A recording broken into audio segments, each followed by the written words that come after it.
विजय जी, जोधपुर से। श्री हरिवंश। श्री हरिवंश महाराज जी। महाराज जी, आप कह रहे हैं कि कृत्रिम, महाराज जी आजकल एआई का एक बहुत वो आया है कि जो भी आप उसमें डालते हैं वो एक नई दुनिया की रचना कर देता है। तो कह रहे हैं कि पहले ही मनुष्य ध्यान साधना और प्रकृति से एकदम विलग था और एक स्वप्न में एक और स्वप्न की रचना का एक माया का ऐसा जाल हो गया। तो महाराज जी इसमें हम अपने आप को कैसे, अब कलयुग ऐसा व्यवस्था करता जाएगा कि आपका मन अंतर्मुख भजन में न लगने पावे। देखो, आज के 25-30 वर्ष पहले मोबाइल कहाँ था? किसी के पास मोबाइल ना, और सबका बढ़िया काम चलता था। अब भला बिना मोबाइल के काम चल सकता है? कैसा फांस लिया कलयुग ने। सबके पास मोबाइल, चाहे संत हो, चाहे रिक्शा वाला हो, चाहे पदाधिकारी हो, चाहे किसान हो, किसी के पास भी हो, स्मार्ट के नीचे है ही नहीं।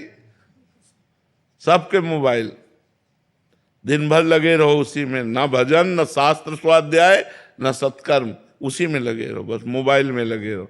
अब मोबाइल में भी बहुत चीजें आ गई हैं, बहुत से ऐसी चीजें आ गई, अब सारा समय इसी में जाता है। लोग जो है ना, आप देखो कुर्सी में बैठे मिलेंगे तो उसी में मिलेंगे, अंगुली सरकाते मिलेंगे उसी में मिलेंगे। ये कलयुग का प्रभाव है कि वो एक ऐसी ऐसी आकर्षणकारी चीजें रचता जाता है कि लोग उसी में फंसते चले जाए और भगवान के अंतर भजन से विमुख हो जाए।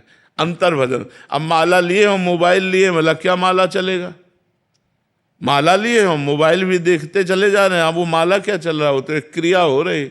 माला तो तब जो नाम जप कर रहे हैं, वही ध्यान में, वही सुन रहे और खूब आनंद से डूबते चले जा रहे, तब तो माला जप हो। तो भाई अब ये चीजें तो कलयुग और आगे आविष्कार आएंगे, ऐसे आविष्कार आएंगे जो भजन विहीन करते चले जाएंगे हमारा सारा मन। अब रामायण पढ़ने में, महाभारत पढ़ने में, भागवत पढ़ने में, वेद पढ़ने में किसका मन लगता है? अब बताओ।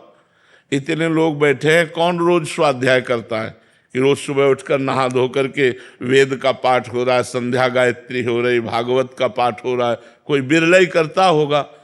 सुबह से उठकर मोबाइले में है, कुन्न से बजा, किसका आया देखा, क्या मैसेज हुआ, क्या, इसी में वृत्ति लगी हुई। तो अब और नए नए आविष्कार हो रहे हैं मन को फंसाने वाले। बचाना चाहिए अपने को, बचाकर भगवान के नाम और शास्त्र स्वाध्याय करना चाहिए, जिससे हमारी बुद्धि पवित्र हो।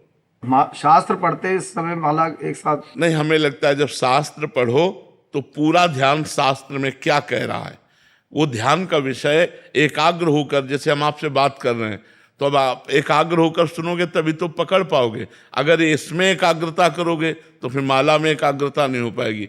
जो तप है, भजन है, वो विशेष लाभदायक तब होता है जब हम एकाग्रता से करते हैं। तो हम पाठ करें तो एकाग्रता से करें, माला करें तब एकाग्रता से करें, पूजा करें तो एकाग्रता से करें, ऐसी हम कोशिश करें।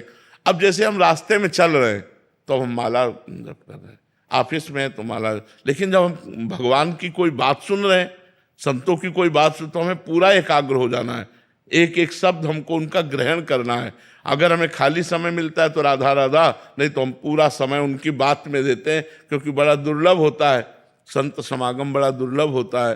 तो ऐसे ही शास्त्र स्वाध्याय जब करें तो शास्त्र क्या कह रहा है ये हमारी पकड़ में तो आना चाहिए। अगर माला भी चलाते गए शास्त्र भी, तो ना माला में एकाग्रता है ना शास्त्र में, दोनों पूर्ण नहीं हुए। तो हमको एकाग्रता पूर्वक एक एक कार्य करना चाहिए। अब जैसे सांसारिक कार्य हैं, उनमें आप माला ले सकते हो कि सांसारिक कार्य करते हुए राधा राधा राधा अगर चल रहा है, काउंटर से भी चल रहा है, बहुत बढ़िया काम। लेकिन भागवतिक कार्य में अब ठाकुर जी की पूजा कर रहे हैं तो बस फिर उसी भाव से उनके चंदन लगा रहे हैं, उनको भोग लगा रहे हैं, आरती कर रहे हैं, एकाग्रता पूर्वक। अगर मन लगा के हम करेंगे तो ज़्यादा लाभ मिलेगा।